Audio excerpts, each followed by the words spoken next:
Welcome to Intersections. I'm Dion Stevens. This is a space where we bring together the real world and the world of research to examine topics that are often understudied and misunderstood.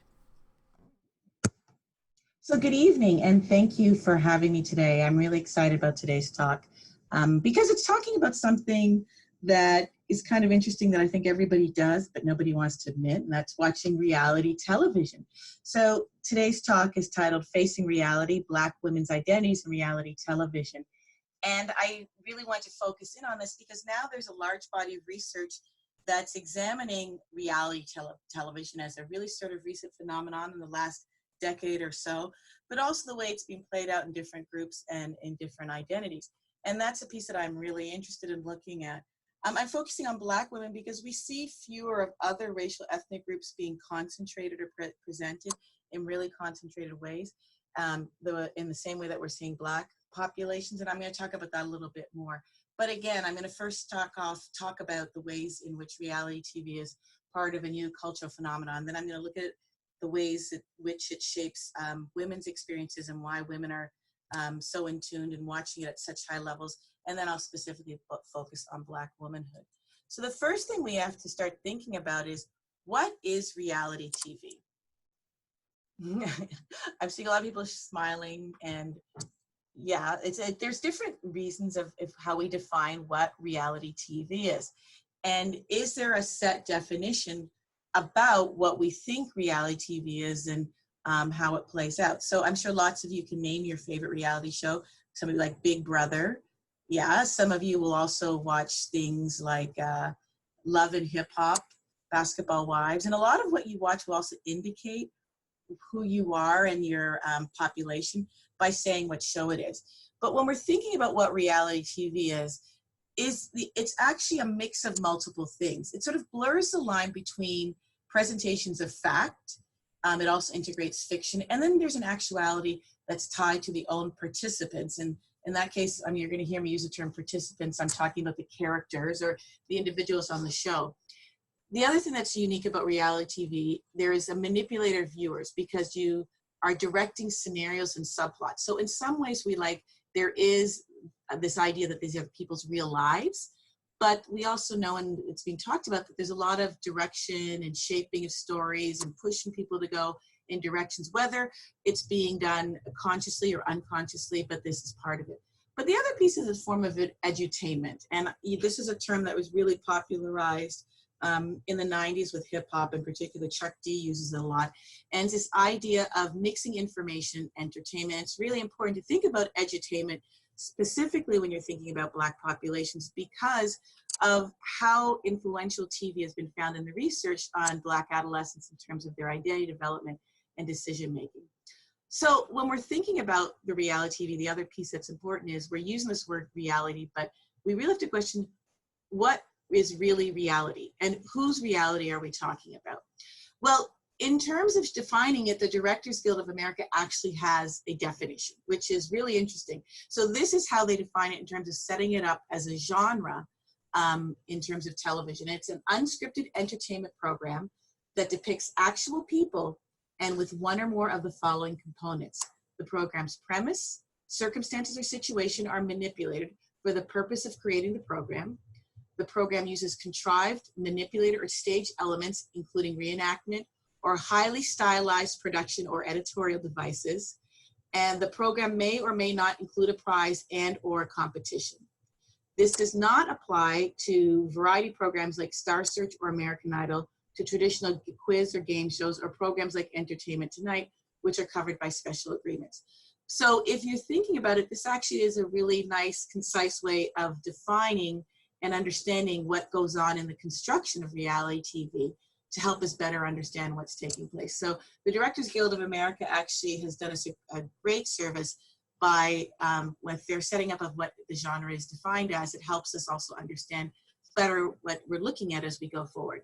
So as I always talk about here is that the goal of my work is often to move what was real, we love to talk about in the popular culture, which is, I think, is really important and really shapes the ways in which our society functions, and also what we're reading in the media, and bring those two together and frame them within the research. And the reason why it's important to integrate the research is because ideally most of the research is being done by people who have expertise in terms of methods, thinking about things, etc.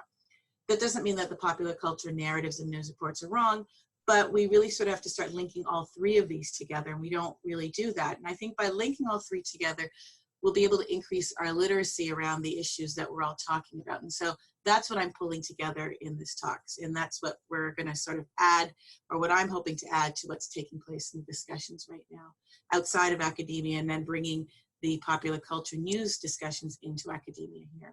So the first thing that's really important to think about is the history of reality TV, or the history of Real Me TV. And does anybody want to know, or does anybody want to know how old reality TV is based upon the Directors Guild of America's definition? Well, actually, it's over 60 years. It's almost 70 years. Actually, it is 70 years old. Candid Camera. Candid Camera was the first reality format as it was unscripted, and it first started in 1948. So the concept of reality TV really has been around for some time. And then the closer version of what we see now that's more popularized was probably the PBS documentary, An American Family. And that aired in 1973, and it was a 12-hour documentary series that chronicled 7 months in the lives of a Santa Barbara, California family, and they were called the Loud family. And they became very popular from this. Their oldest son, Lance, became a popular figure because he was very outspoken. He was a young man at the time. He since he came out as being a gay male. He recently passed. But all of the things that we see, the elements, there was a divorce, there was fighting, and you saw this family that was living this ideal life and all the dramas underneath. So that really was the first version of the reality, how we see it today. And that was, again, almost more than 40 years ago, pushing 50 years ago, since it took place in 1973. Then I remember in the 80s, you began to see talk shows. And this moved from the old version of talk shows where you had Merv Griffin and you had Phil Donahue, and you started having the Jerry Springers, Jenny Jones, Ricky Lake, and even Oprah. They began with this high level of drama where it wasn't news, but it was sort of bringing in and manipulating situations where people were talking about their real lives. And so that's those 80s version that sort of you can see elements of what we see today. The longest running reality TV program ran from 1989 to 2013. Does anybody know what show that is? Bad Boys, that's right, Cops. Cops was the longest running reality program. So you can again see that here's the show that ran for over 20 years, and that was one of those. But probably the most popular shows today are the ones that we're seeing for young adults, and almost every television station and every type of broadcasting platform is using that. In fact, I like to point out that if you look at MTV and VH1, they were supposed to be music-driven shows, music television, but they're no longer music-driven. They are now reality TV programs, make up the bulk of their programming. And that has to do with a number of things because of the cost and popularity, and I'm going to discuss it a little bit more. So you could see the ways in which reality TV has been around for several decades in various fashions to where it is now, and it's even now taking over other genres that used to exist in terms of shaping the ways they do their programming. So here's a little bit of statistical information that over a decade since it really emerged in the markets in terms of how we look at reality TV today, it took over and dominated the market. So you could see here, you could see that the blue is reality TV, green are general dramas, or the orange-yellow color are sitcoms, and red is sports. And think about how popular sports events are. So if you're looking at here, in the 2001-2002 season, reality TV only represented 22.4% of the viewership share. Move that to 10 years later, in 2010-2011 season, it's doubled that. It's now 56.4%. And where you saw the drop-off are in sitcoms the most. The greatest rises probably went up and down were the general dramas, and sports did increase. And we're seeing a little bit of a drop in reality TV, but overall, it's taking up the bulk of market share. So part of the reason is that sitcoms, again, have all but disappeared, is that reality kind of shows replace these because they have the same ongoing stories, and they can also integrate humor and drama in a way that we might think about it. But more importantly, these are cheap and quick programming genres to produce. So typically reality shows are produced by a private company who then sells the shows to the larger television stations. So if they're not doing well, you just don't purchase it anymore. So it's very cost effective for stations to produce and show reality TVs. In terms of producing it, they're also inexpensive. You don't have to build a film set. You film it in someone's house. You film them eating in local restaurants. So the most is getting permits. So the costs associated with having a studio and staff constantly have disappeared. And finally, the participants are not actors. And so they often start off, you hear their starting salaries were very low. They were paid per episode, maybe a couple $1,000s. And their salaries only increase based on their popularity. Their contracts are also shorter. So their salaries can start off low and increase as needed. And then if the person's not popular, you just cut them off and you saved yourself a salary. And there's a very different way of how you have to then pay things out. So reality shows from the side of the producers and the TV stations are really cost-effective forms of programming. So also when you're thinking about it, it's also not only cost-effective, but it's also the most popular. So it's also in the most in demand. So if you're looking at it here, this specifically focuses on genres of programming that are most popular. And again, you'll see reality shows are the highest for the same reasons I've mentioned in the previous slide. They can, again, incorporate other formats of being drama, comedy, or even music. You see music artists now doing reality shows and then doing their own music performance as part of it because it's a way of promoting, etc. But again, you have now participants who don't necessarily have expertise in training and acting or some of the related skills, but you're getting the same benefits to some extent from these other genres. So you can see that they're fairly popular right now and really cost effective. Now, what's interesting is that we typically frame reality TV as lowbrow, and that, again, people don't even like talking about it. When I ask who watches reality TV, nobody shoots their hands up right away. It goes up slowly, you look around, because we tend to think of reality TV as something that's not something smart people do or something that we should do. But if we really look at it here, in terms of how we, and I'm not saying this is how we assess smart, but in terms of education, etc., we can see that the highest audience for reality shows are either our college graduates or people of some college. So these are people who are in college or completed some college or have completed college. So it is a highly educated group there that are watching it when you compare it to other groups as it relates to education. The other thing is, in terms of household income, the bulk of it are coming from people who are making between 40 to 150,000. In fact, the group that's the most is 100 to 150,000. So 40 to 50,000 household income are 27%, 50 to 75, it's 27% of their programming watching. But for those households that make 100 to 150,000 a year, it bulks up to almost 30% of the TV shows they watch. So if we consider the assertion that reality TV highlights the dumbing down of America, we really have to consider where the bulk of the audience is, and considering that the alleged dumbing down is really high among some of the most highly educated and some of the more economically secure populations in our communities and cultures. Now, this is the finally shifting this here is the next phase of what I want to talk about in our lecture, and that's who's actually watching the shows. So this is something we do already know, is that there are more women watching reality shows than men. And where you find the difference, if you think back to that slide where I said the bulk of genres which are most popular, men tend to watch more sports. So you could see that shift of the sports, and the reality TV is what you'll see moving what men are watching in terms of their percentages. But overall, we can see that more men than women consume reality TV, and the largest share of the viewers are adolescents and teens through emerging adults, which are like college students, young adults, etc.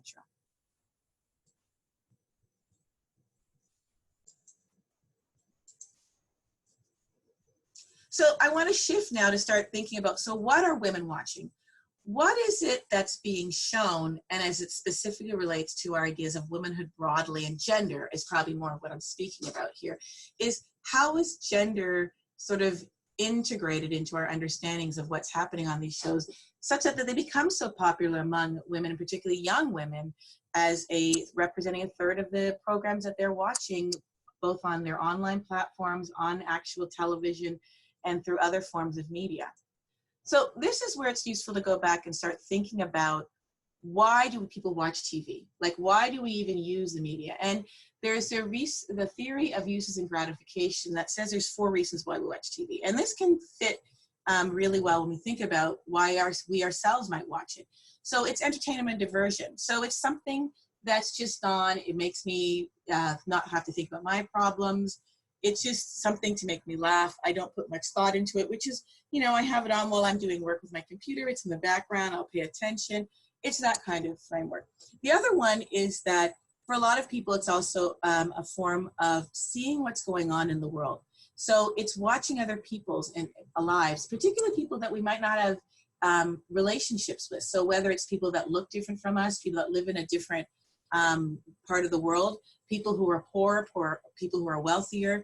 It's a way of then saying, this is how people look. And you can think about this, for example, I think you could look at the whole Real Housewives umbrella of shows there, that they have the Real Housewives of Atlanta versus the Real Housewives of New Jersey versus the Real Housewives of, let's just say, Orange County. And each of them have very different lives and frameworks that sort of we tend to use to say, oh yeah, that's what we expect from those types of programming.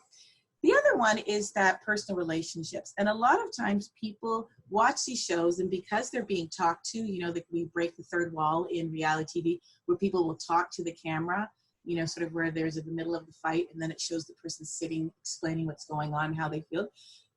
It's done in a way that makes you feel like they're talking to you. And it's interesting, when I do this talk with in my classes, you often hear students who will say, oh, I'm not interested in the show. But then they'll talk about the participants in the show like they really know them, and say, well, you don't really know, because if you read this, she also does this. And there's this sense that they really have not necessarily a personal relationship, but they find a understanding of this person and have a personal connection to these people, because it's not just watching people, but there's also a sense that you're interacting by the breaking of the third wall. And then finally, the personal identity. So a lot of reality shows, particularly for African Americans, you're seeing a whole bunch of reality shows that are specifically targeted to populations, to young adults, to Blacks, to wealthy populations, to poor populations, and I'll talk about it. And so people are feeling like, wow, I'm seeing myself as well, which is sort of the opposite of the surveillance and information, but they're also seeing themselves on these shows and better understanding who they are, or coming to explore who they are in unique ways. And all of these 4 levels of the uses and gratification theory are really critical, given that the bulk of viewers are adolescents to emerging adults, which are where people are going through the most identity shifts and changes, and where television has the greatest influence on shaping their decision making. So when you think about it in terms of reality, what women are watching, and I'm going to go through that, think about these 4 levels and how it plays out, particularly among the stage of development of those who are watching the bulk of these programs.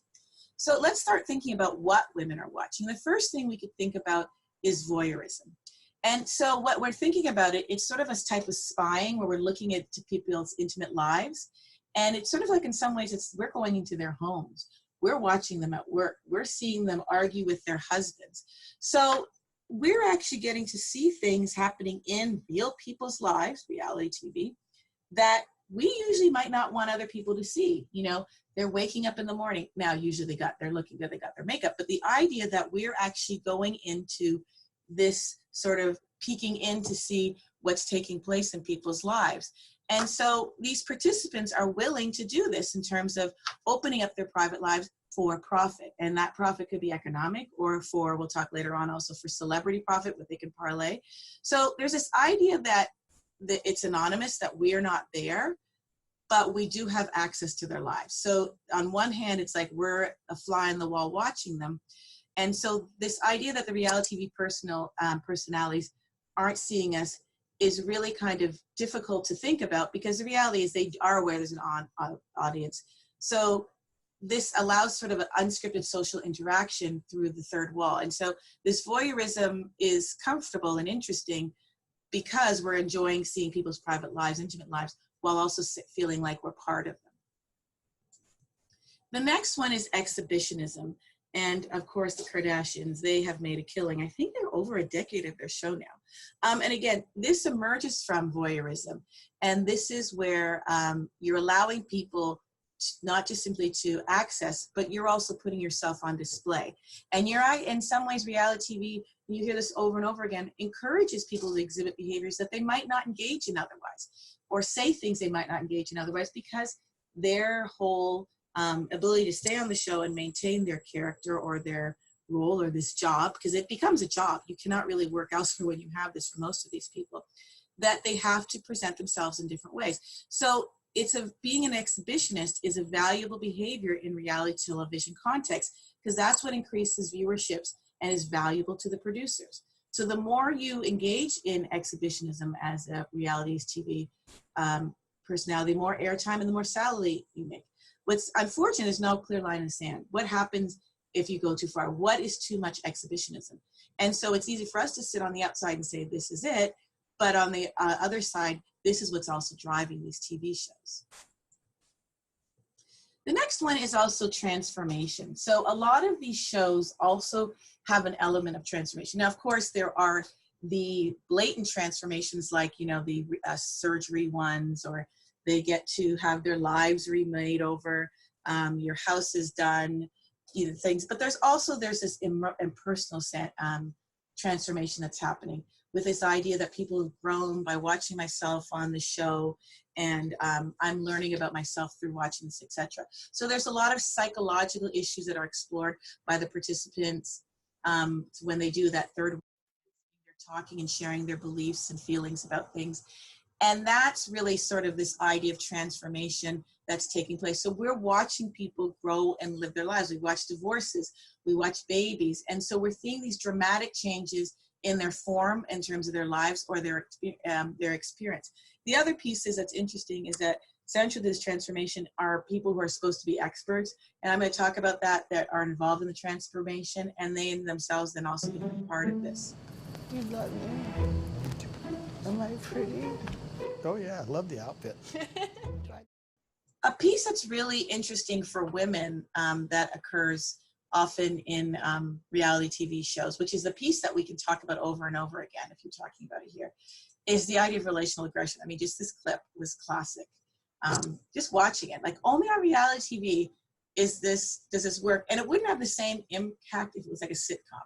So what you find is this idea of relational aggression is tied to playing up on the stereotype of women being jealous and being fighting and controlling and playing games that basically escalate. And for women, we don't tend to physically fight. We see it in the shows. We saw when Teresa rocked the table, and we'll see some in a little bit. I'm going to show you Evelyn when she actually got into a fight and picked up a wine bottle. Those are legendary. But what happens is that typically women engage in relational aggression, which is how women tend to fight. We're socialized to fight through relationships. And part of this is that we view the people who are engaging in these shows as willing participants in this humiliation. And the other participants are able then to criticize and talk about it, etc. So by creating this tension, it's sort of a reflection on the individuals that are involved. And again, this builds on what we talked about before. This is what shows rely on. So it's a form of exhibitionism. So the better you are at engaging in relational aggression, which is an appropriate form of fighting for women in terms of how we socialize women. I'm not saying it's right, but how women are being socialized to fight. The more you can do it and the better you are at doing this for creating tensions, the more likely you are to do well on reality television shows. And then there's the cult of celebrity. And this is one of the things that's really important, is that reality shows have created a whole genre of celebrities. And what I like to think about is when you watch the people on reality shows, what do they really do? I sit there and I'm watching them. I'm like, they seem to spend their lives just driving around and, oh, they're always starting a new company or they're trying to get something going. But I'm like, how do you do all of that when you have this reality show? And the reality, it's really about the state of being famous.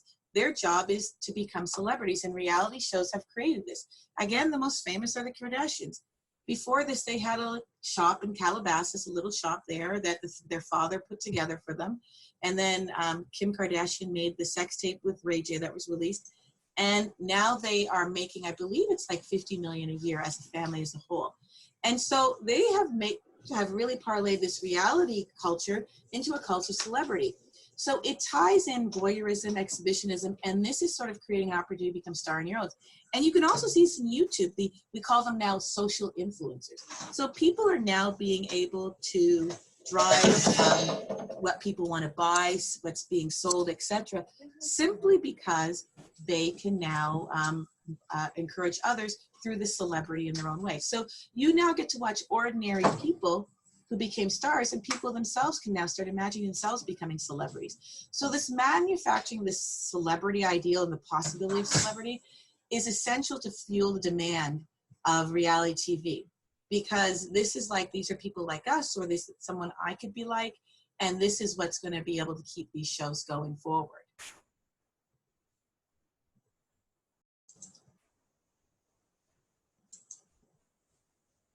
So moving from the gender lens, we're going to add another layer by looking at race. And again, I want to go back and stress that it's interesting when you're looking at television broadly, the two largest racial groups that are shown are predominantly whites and blacks. And Hispanics are the fastest growing group of ethnic minorities in the United States, but they are extremely low in, I believe it's less than 10% of all characters on TV shows are Hispanic, and very few are in leading sitcoms on mainstream television, etc.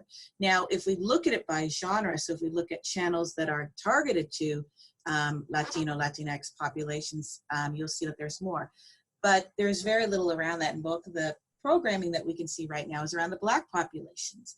And again, this has a lot to do with the fact that for a long time, Blacks were the largest ethnic racial minority group, and a lot of the issues around race were tied to their experiences in terms of being Black. So when you're thinking about Black television shows, it's really important to think about why reality shows are very popular. And I would assert there's four main reasons that are critical in terms of looking at what television in terms of mainstream has offered, and how this has sort of pushed people to turn to reality shows and make them very popular. So first is, Black characters on mainstream TV make up less than 15% of the characters in the show. And this includes when they're just a sidekick or they're like a secondary character.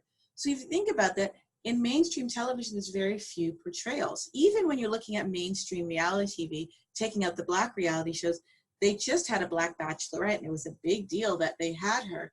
But most shows you will not see this, or if there is one Black character, and I'll talk about that in a little bit, they are the Black character, and they're often played around certain stereotypes.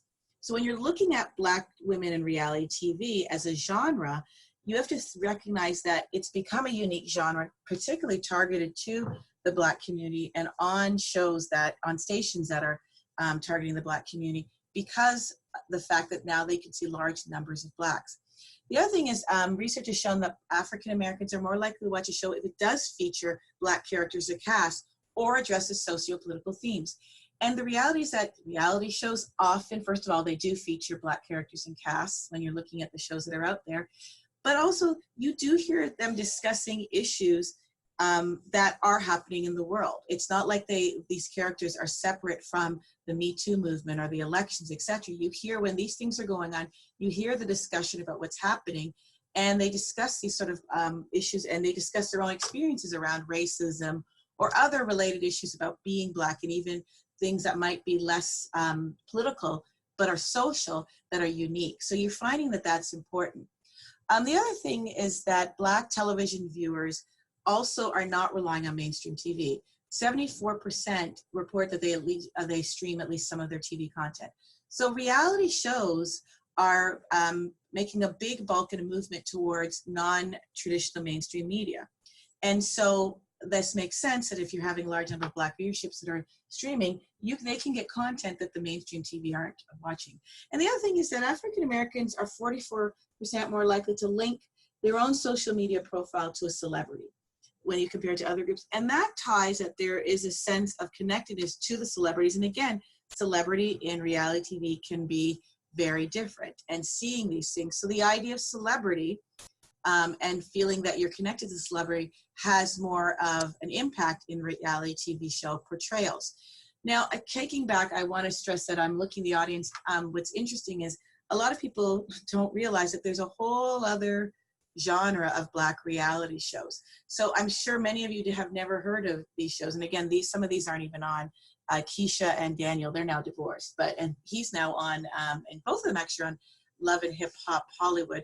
But Run's House, T.I. and Tiny, Basketball Wives, there's a whole genre of reality shows that just feature Black casts because they are targeted to that community that people, particularly whites, don't even know exists. So this is really important to note, that the research shows that we pay more attention to characters that look like us, whether the distinguishing character is our race or gender.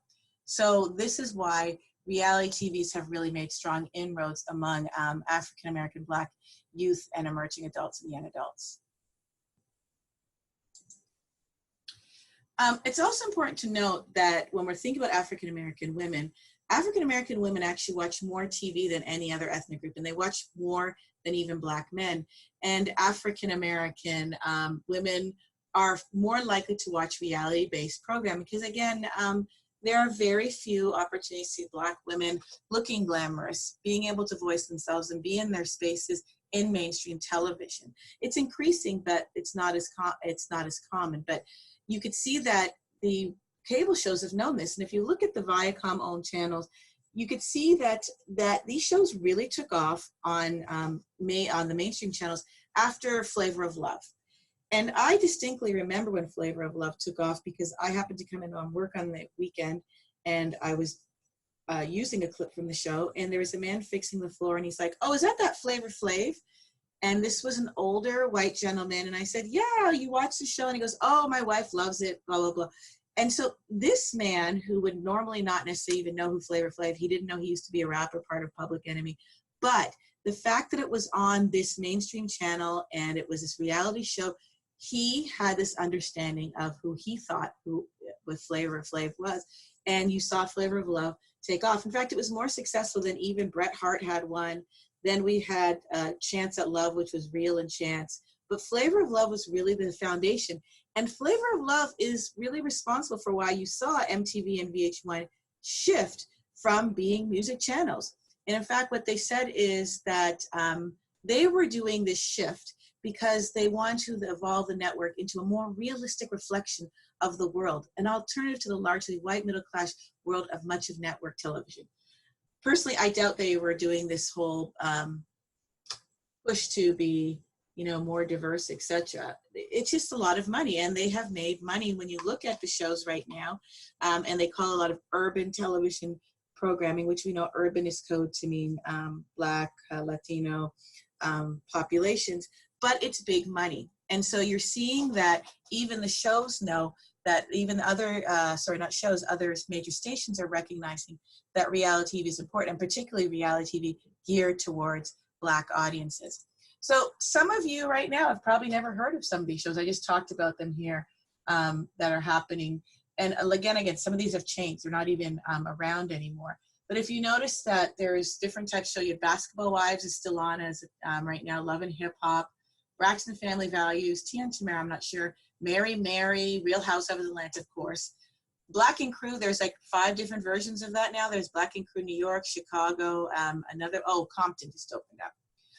Sweetie Pies, and then so you're seeing Ayana Fix My Life. Ice-T had Rap School. He also had a show with his wife, Ice Loves Coco. VH1 had Are You the Girl? There's a whole bunch that are taking place. And what you find is that most of the shows, again, are not on basic cable networks. They're really geared towards a different viewership. But what I want to point out is that these reality shows fall into 3 big categories. Real life, they're supposed to show people's real life. They're about competition or changing your life. And what the research shows, if you're looking at the ones that are competition and about life changes are more likely to have racial ethnic mixing characters. But the ones that are about real lives tend to be more segregated in terms of the characters, which is also a way in which we look at the United States and how we live, is that we live in these sort of segregated, not just physical communities, but even these social media communities. So when you're looking at it in this ways, you could see that these shows that are about our real lives, which are people are watching to assume that they're getting peeks into real lives are really sort of shaping the ways in which people are looking at Black communities in a unique way. While the competition and life shows have a bit more interracial populations and participants. But if you look at it in terms of gender, the two that women are, if you look at the shows that are there, are real lives and life-changing. So the shows that are about competition really are targeted to male audiences, which go back again to the idea of the sports shows, etc. But the ones that have to do fixing your life or changing something in your life, the majority are geared towards women. There are, again, some, G's to gents. There are some life changes for men, but the ones that are most popular for women are the real lives and life changing, because these are the ones that are geared towards Black female audiences. And so I talked about broadly where women are watching on these shows, but what's being portrayed then in these real life and life changing shows? What kinds of images of womanhood are we seeing shown? And this is where I'm going to pull from the research that's already being done.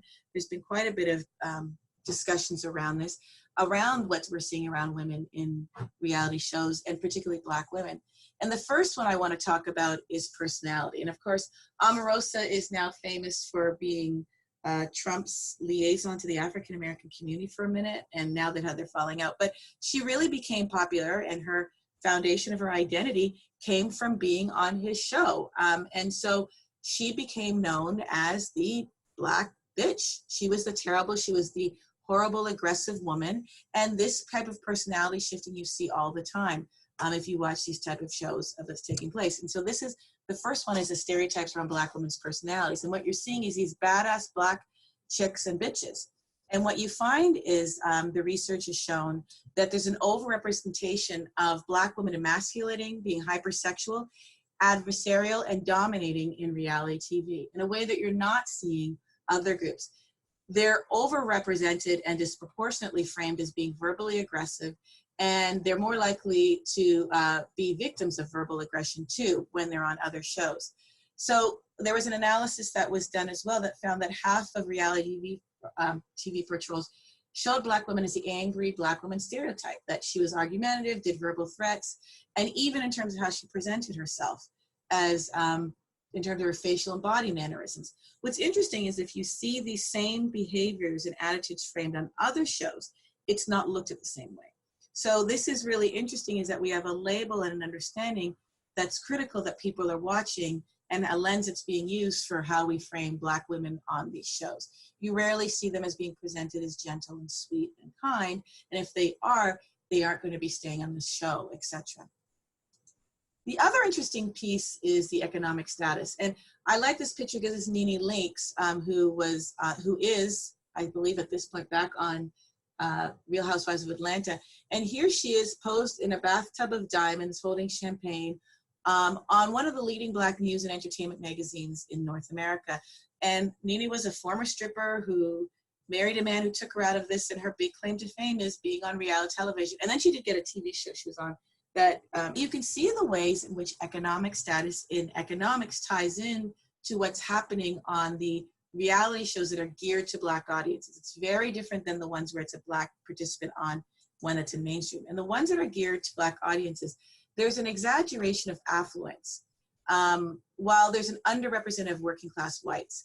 And this is across all shows, and increasingly you see this on Black reality. So there was a big backlash, for example, on that show Honey Boo Boo, which showed, Honey Boo Boo was famous for being on one of those not tantrums and tiaras, but one of those shows where the kids were on pageants, and she was really cute.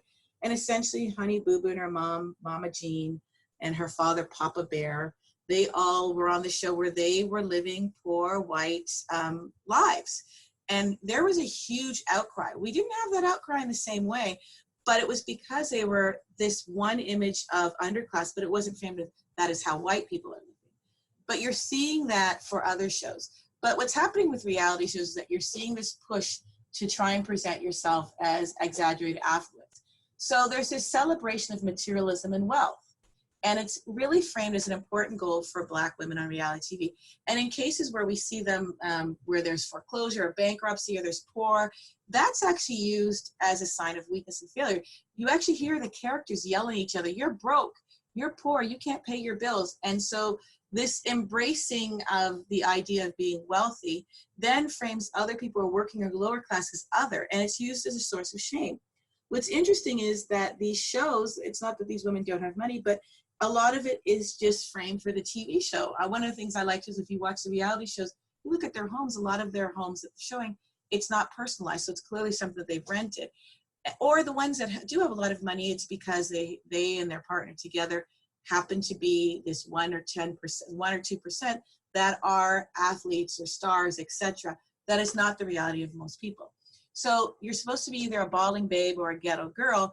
And if you're the ghetto girl, you have to work your way up and try and make more money. So there's this push to have money and present success around wealth, even if it might not be occurring underneath. Next is the centrality of sexualization. And a lot of these franchises really focus on sexuality, the ones that are on MTV, VH1, etc. The ones that tend to be on BET, and especially when it is, tend to have a bit more diversity. But you could see based on what channel they are and who the producers are, you could see the ways in which stereotypes are used. And sexuality, which is central to most images of Black womanhood too, are really common. Of course, this is Stevie J and Jocelyn when they were together. And a lot of the VH1s, particularly around the Love and Hip Hop and franchise, are really tied to sexualities overt. In fact, strip clubs are culture is central to a lot of their stories. A lot of their characters are tied to this or have some relationship to it. So this liberated sexuality narrative is really central. And we think it is very important that women are empowered and choose to have sex when they want to, etc., and have the ability to define their own sexuality. But if we look at the way it's being framed out, it's really primarily focusing on physical presentations that really, again, play on stereotypes of using sex for money, power, and respect, and being the only one way that women could have power. So what you find is that healthy heterosexual romantic relationships, there's always a fight, like there's a struggle between the men and women. You rarely see where the man and woman are partners. You rarely see healthy relationships, while female relationships are usually adversarial. And if there is a sexual relationship and it's two women, it's not framed as loving sexual couples. It's usually framed as sexual titillating or pornographic from a very heteronormative gaze. Now, you did see Mimi in Love and Hip Hop Atlanta. She's now dating a basketball player, but even there's she's facing a lot of tensions around how they're framing her partner as being a man and being tough, and using a lot of heterosexual lenses and frameworks for how they frame that relationship. So the sexual interactions, intimacy around the women's sexuality is really evident in the ways in which there's the language as well. For there's even of game playing and scoring and going back and forth. But overall, you find that the Black women presented in reality shows are often alone, or they're very emasculated, or they're independent, or there's tensions that are taking place in a way that you're not seeing in other shows.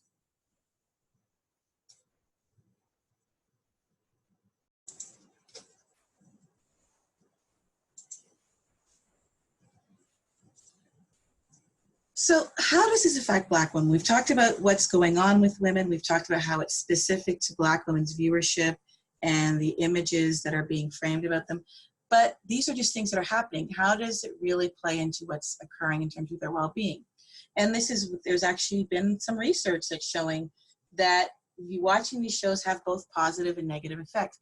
And I think one of the ways to start thinking about this is by looking at one of the most recent cases, recent in the last 5 years, where Evan Ladoza from Love Basketball Wives Miami had an incident that occurred between her and her then husband that had a lot of implications and was influenced in terms of how people responded to her by her behavior and how people looked at her on her reality show. So I just want to show this clip really quickly for you. When a reality show romance goes very wrong, he was a popular pro football player. She, a feisty star of Basketball Wives.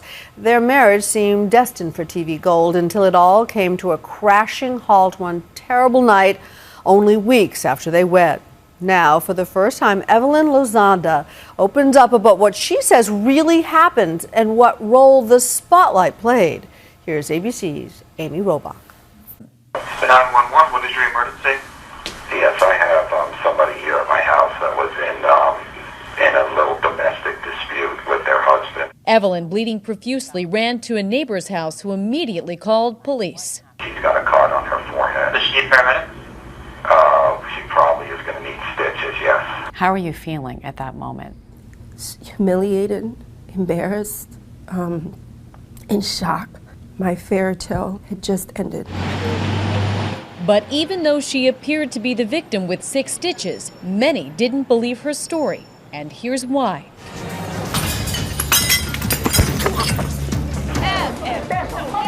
So when word of the headbutting got out, the internet lit up in a firestorm of controversy. Comments like, "She definitely deserved it," and "She's a bully," were everywhere. Do you understand why people have said the things they've said? I understand it, but I also think that it's like saying, well, look at that woman, look at what she had on, that's why she got raped. You know, I just feel like, it's a little unfair. Whatever the perception of me is on Basketball Wives, that doesn't justify what happened that day. Want to talk? No. The show, about to start its 5th season, has long been controversial because of what many consider excessive violence. There was even a petition with over 30,000 signatures asking Viacom to take Basketball Wives off the air. If you do another season of Basketball Wives, are we going to see a different Evelyn? I'm always going to voice my opinion, but you won't see me acting a fool. You know, I've grown a lot in the last couple months. But perhaps too little, too late. VH1 canceled their planned spin-off show, Eve and Ocho. I just think it's best for both of us that, we kind of part ways at this point in time. And Chad was fired from the Dolphins the day after the incident, as captured in the HBO series Hard Knocks. He has remained largely silent since the incident, tweeting only this out a few days ago: "I've made my bed, now I've got to sleep in it." This was a quote from Chad. "I wish Evelyn nothing but the best. I have no negative words to say about her. The only thing I can say is I love her very much." How does that feel to hear that? Sad. It's the hardest thing in the world to walk away from someone that you really love. Like, you have to walk away because I have to protect myself. I'm Amy Robach for Nightline in New York. I think that's a really interesting thing to look at, because this goes back to what I talked about importance because earlier about how the media influences how we look at others, because it's sort of a window into other people's lives. And in this way, it becomes facts for us, particularly for people who are not part of that group. And then thinking about the uses and gratification theory, if you feel like you know these people, or it's surveillance and entertainment, this is really going to give you unique insights and perspectives of what you think is going on. Now, what's happening on these reality shows, we do know, is having implications beyond just simply something to entertain. What we're knowing from the research is that status-oriented people are more likely to watch reality TV. And when we talk about status-oriented in the research, this means people who are concerned about how they're looked at and what their social status is. And in fact, a study that was done, that was by the Learning Skills Council, they found 10% of youth would drop out of school just to audition for a reality show. So they'd be willing to just drop out of school just for the audition, not even the guarantee of a spot. And the reasons, the motivations would be because they would like the money, the associated fame, and the opportunities. And I think it's interesting to look at, this was the order which reported, is that money and fame were the priority rather than opportunities. Another study found, for example, that the more you watch these shows, particularly adolescents, especially the shows that had higher levels of social aggression, it also impacted how much social aggression you had, particularly among those that felt that these shows were accurate and realistic about people's lives. So what you're seeing is that this is how people behave, and it's teaching adolescents or showing adolescents and modeling behaviors that say that it's appropriate to do this. The Girl Scout Research Institute did a great study on this as well, and they found that those girls, and these again adolescent girls, who regularly viewed reality shows where girls were pitted against each other, they found that it made the shows more exciting. So it was more attractive, and it brought in viewership when there was fighting between women that was created. They also felt that gossiping was a normal part of girls' relationships, that girls are expected to compete for a guy's attention, and girls are happier when they're dating someone or have a boyfriend or significant other. Now that's only half, but you're seeing that these shows are teaching girls about how to interact in relationships and also normalizing what is viewed as appropriate or entertaining, etc., in terms of reality shows and what they then would play out in their own lives. Another important aspect is that when we said that these shows are doing either real lives or life changes. So when you're looking at the life changes ones, the ones where it's actually physical makeovers, is that what they found is that, of course, the more you watch cosmetic makeover shows, the more you have favorable attitudes towards cosmetic surgery. So you hear that a lot. There was a lot for a while on the Black reality shows of women getting butt implants or breast implants and surgeries and things like that. And of course, that makes sense. The more you keep watching something and everybody finds it acceptable and it's not harmful, people start accepting it. But they also found it also increased the pressure to actually have the surgery. So it wasn't just that, oh, I found that it's okay to do it, but you've also felt that maybe I should do it. And this was an internal pressure, and it's increasing more disordered eating and ideal thin body ideals. And this fits with the broader research that the more people watch television, particularly television where women are presented in specific ways, it's going to have that. Then the reality dating programs, what they found is that people that watch those at high levels are more likely to accept adversarial sexual beliefs, meaning that it's okay to have conflicts in relationships and particularly around sexual interactions. They're more likely expect that there are double standards in relationships and that's acceptable, except that men are allowed to do things that women aren't.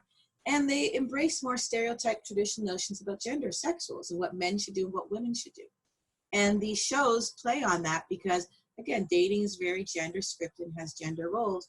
And so you can see the implications for doing it in that way. You know what I mean? Yeah, there was I was 18 when I walked in on Mommy and Daddy. Uh-oh. And then what happened? Why'd you have to bring that up? What happened? I came home in the middle of the day. I was going to El Camino College. But it's not all bad. You know, I think it's really important to also, again, highlight that these reality shows, again, are one of the few places where people are seeing people that look like themselves. And we also have to acknowledge that there's diversity of reality shows. The ones that are most popular are the ones that people know about, are the ones where there's a lot of relational aggression and pushing for exhibitionism. But there's a lot of other shows that are being watched on the smaller channels, but have high viewership that we're not talking about. So for example, there's a series on Oprah's own channel called Black Love, and then hashtag Black Love. Tia and Tamara, Mary runs house, Welcome to Sweeties Pies. These actually were identified as shows that had positive portrayals of Blacks on television, and they sort of challenged. So for example, Run's House, you saw him talking about the ups and downs, he and his wife's relationships, and you saw even when things were bad, how they handled Tia and Tamara. Mary was really focused on the ways in which their religion and their singing career and balancing. And so what they found was that these type of shows really provide an alternative view of also a positive Black life that we also don't get in mainstream television. The other thing that was found is that regular reality TV show viewers tend to be more self-assured. They consider themselves mature. They view themselves as a good influence, smart, funny, and outgoing. So they tend to have a positive view about themselves and not necessarily have a lower sense of self-esteem. So this is for adolescents, and this was from the Girl Scout Council research study. So you're finding that it does have some positive impacts on how people see themselves. Maybe protects if they're seeing themselves as looking like some of the characters and some of the more positive characters, they're able to associate those positive characteristics with themselves on these shows that we're not talking about as the most aggressive or problematic. The other thing that was found with the study was that those that were most frequent viewers were more likely to aspire to take on leadership roles. So almost half versus those who didn't watch were a quarter. They think of themselves currently as leaders, and they're more likely to see themselves as role models. So you could see that they, or maybe as girls, they're more assertive and willing to look at themselves as being able to take on leadership roles in their own lives, which is something that might be showing on reality TV in terms of presenting positive models and women being independent and in control. outside of the highly stereotypical frameworks that are pushed most often. Another thing that I think reality TV shows have done is that usually when we saw celebrity or public figures have like breakdowns, it was framed as being crazy. And we really don't have a lot of discussions about trauma or mental health breakdowns in public discourses in the Black community. And what you're finding now is that reality TV shows have sort of moved to normalize that. So you have these celebrity therapists that are out there now. Again, some of them are not therapists in terms of having typical traditional training degrees, but you're seeing that there is a push towards that, and also a push towards recognizing that there are issues and you might need social supports. And so it might, having these types of images of different celebrities or reality stars seeking out mental health services should increase acceptance and usage.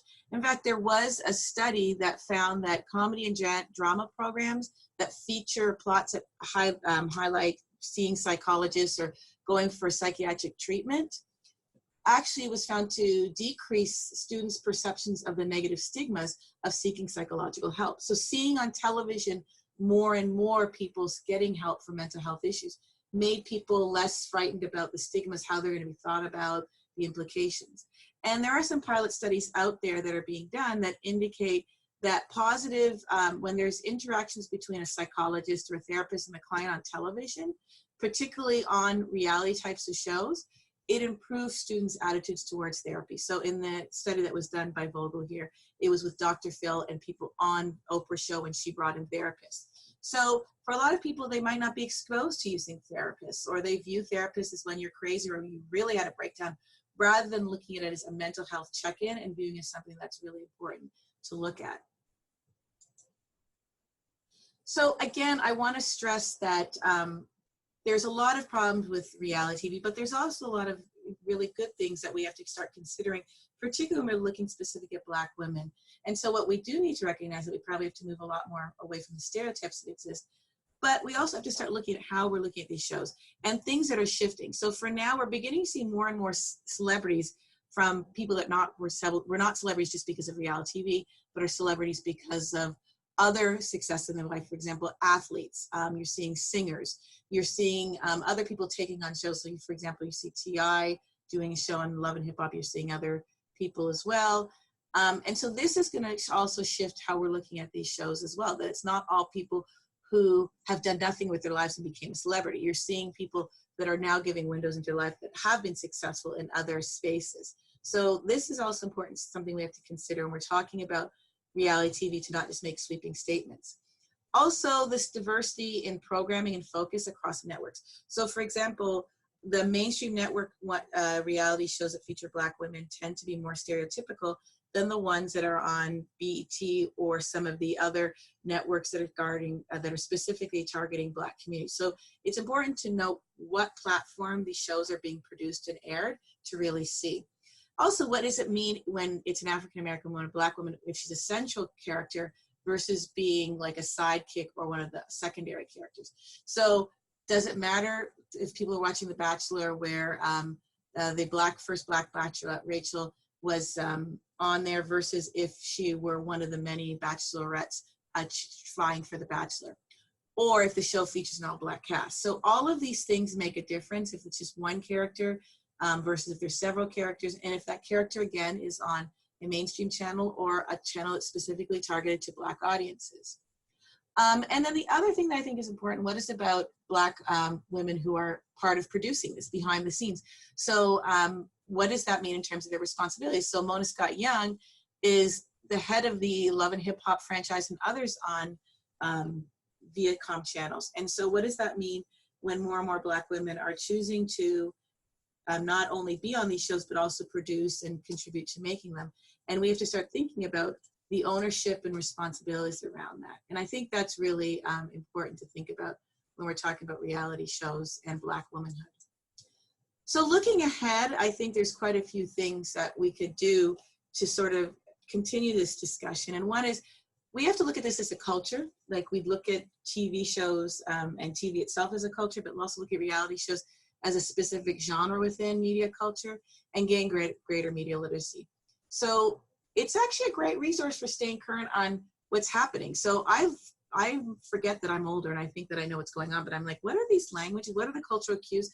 And it's really a way of also getting peeks into some of the ways in which people are being framed and looked at. And also, it's a great discussion point, particularly if you're working with young people, to talk about what's going on in these shows in terms of their own lives, because it's a really safe way of opening discussion without having to talk about their lives. And this is something that's very popular, like we said, for adolescents and young adults. So it's a great learning tool, and gaining, helping them gain media literacy is key.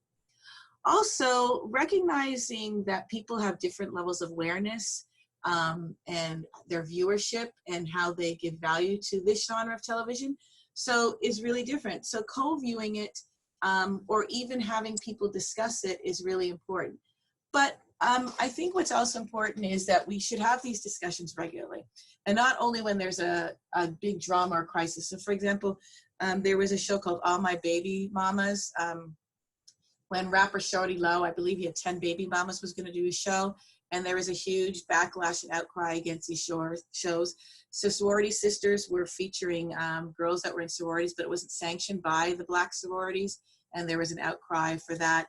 And then Basketball Wives, they had a big backlash, particularly after the Evelyn Ladoza case, where she picked up the bottle and started attacking other women, and there were other physical fights, Tammy Roman and others. And there was a large backlash of how it's being portrayed. And so we have to start looking at these shows, not only when there's backlash, but also again, then highlight the good shows. When there's Mary Mary, when there is Run's House or other versions of those type of things, and talk about them and have discussions about these shows and their role in terms of shaping our ideas about ourselves and ideas about other people in the Black community, people who are outside the Black community, how it shapes how they're looking at it and its impact on how they view race and issues around gender. So what I encourage you to do at this point is you can look at the resources that I have posted on my website, but I think at this point we can sort of open the floor to having a discussion about what we've talked about and giving your feedback and thoughts about what I've said. And I also am interested in hearing things that you might disagree with, or if you have new insights, because again, this is a constantly changing genre. So things are changing in different ways, I think to the better personally, but it's always changing. We have to keep on top of it when we're discussing these issues, particularly since they have such a huge impact on Black womanhood. Thanks for joining us at this intersection, where we bring together the real world and the world of research. If you'd like more information about this topic, including additional readings or related videos, please just visit my website, dionstevens.com.